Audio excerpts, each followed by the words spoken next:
You can sway 1,000 men by appealing to their prejudice quicker than you can convince one man by logic.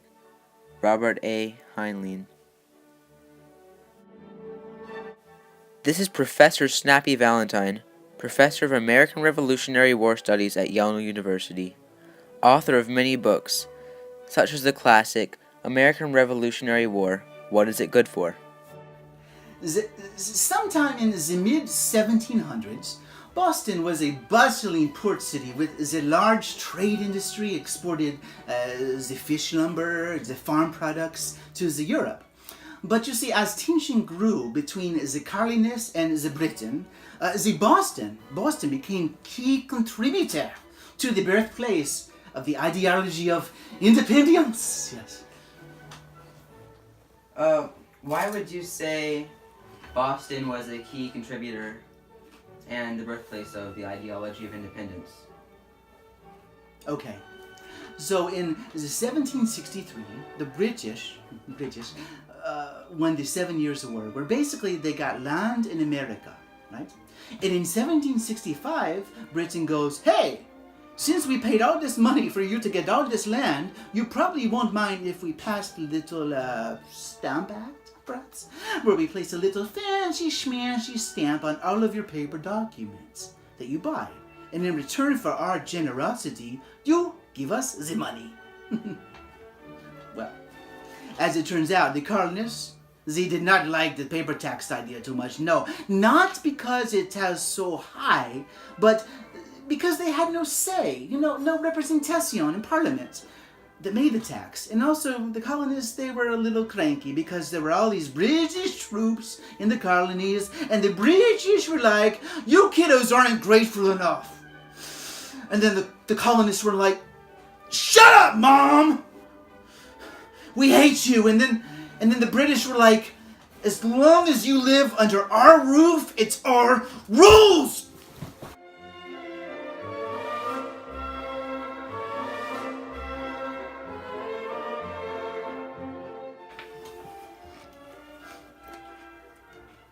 So then these other guys called the Sons of Liberty, right? These other guys, they came in. And they were like, no taxation without representation. A novel idea. So the British were like, okay. And they repealed the Stamp Act. And the Sons of Liberty were formed. The Sons of Liberty in Boston. And they met up. And they did lots of, secret stuff. And they begin to spread the propaganda. You see? Yes. Can I ask you to emphasize a little on who the Sons of Liberty were? Well, the Sons of Liberty were a group of colonists that formed to protect their rights as Englishmen. And maybe even create a new nation. Alright,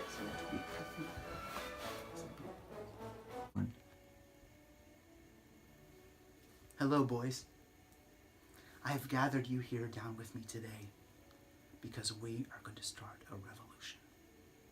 Together, we can change the hearts, the minds of our fellow countrymen. Behold, we will do it with this. And together, we will show them and the world that united, we can achieve independence. I agree! Hi, I'm Thomas Paine. I escaped French persecution, execution. And I have a list here of things drawn up, just very commonsensical things that will inspire us to achieve independence from Britain. Yeah. I agree. Interesting fact about Paul Revere. I'm a silversmith.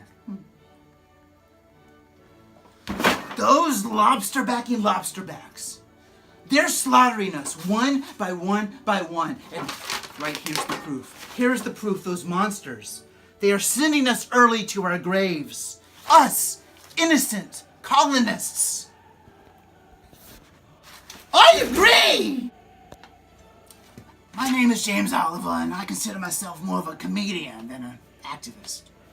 The real problem is how Britain treats us as if we have no voice, we have no say, right? In our government, with our slogan, we need a new one, and I've got it right here. Okay, fellas? No taxation without representation. Huh? Fellas, let us demand that Andrew Oliver, okay, the stamp collector, stamp distributor, meet us at the Liberty Tree, and we will demand that he publicly resign. On August 14th, 1765, a straw-stuffed effigy of Andrew Oliver, the stamp distributor, hung from what was to become known as the Liberty Tree. Beside it hung a second effigy representing the two British ministers who the colonists believed responsible for the Stamp Act. After Andrew Oliver resigned out of fear, he was still tormented by the Sons of Liberty, despite his disapproval towards the Stamp Act. The Liberty Tree became a gathering place for future protests, and was even a site for tarring and feathering by both the colonists and the British. Colonists in other towns adopted their own Liberty Trees. The tree soon became a symbol of the American Revolution. This poster was a piece of propaganda distributed by the Crown to reinforce the idea that the colonists were terrorists. The definition of propaganda states information or ideas that are spread by an organized group or government to influence people's opinions, especially by not giving all the facts or by secretly emphasizing only one way of looking at the facts. Propaganda can be spread in a multitude of fashions. 6 main techniques of persuasion have been identified as follows. Ad hominem, a Latin phrase that has come to mean attacking one opponent as opposed to attacking their arguments. Ad nauseam. This uses tireless repetition of an idea, especially a simple slogan, that is repeated enough times may begin to be taken as the truth. This approach is more effective alongside the propagandist limiting or controlling the media. Appeal to authority. Appeals to authority cite prominent figures to support a position, idea, argument, or course of action. Appeal to fear. Appeals to fear seek to build support by instilling anxieties and panic in the general population. For example, Joseph Goebbels exploited Theodor Kaufmann's Germany Must Perish to claim that the Allies sought the extermination of the German people. Appeal to prejudice. Using loaded or emotive terms to attach value or moral goodness to believing the proposition. Bandwagon. Bandwagon appeals attempt to persuade the audience to join in and take the course of action that everyone else is taking. Join or Die, the first political cartoon to be published in a public newspaper, was a propaganda that appealed to fear. The first implication was that if the colonies didn't unite, death was inevitable, but later on, the snake was used as a trademark of the patriotic ideals. The Boston Massacre engraving is an example of ad hominem. Paul Revere attacked his British opponents as a people group rather than attacking their causes or arguments. James Otis's "No taxation without representation" was a simple slogan that was repeated so many times during the Revolution that it became the truth for everyone, making this ad nauseam. Common Sense by Thomas Paine is another example of appeal to fear.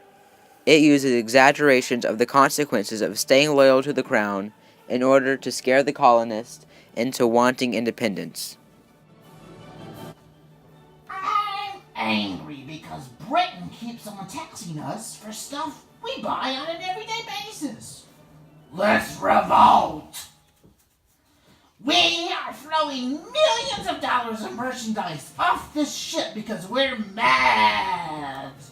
The Boston Tea Party was the first major rallying cry to the Patriots to take action and boycott British goods.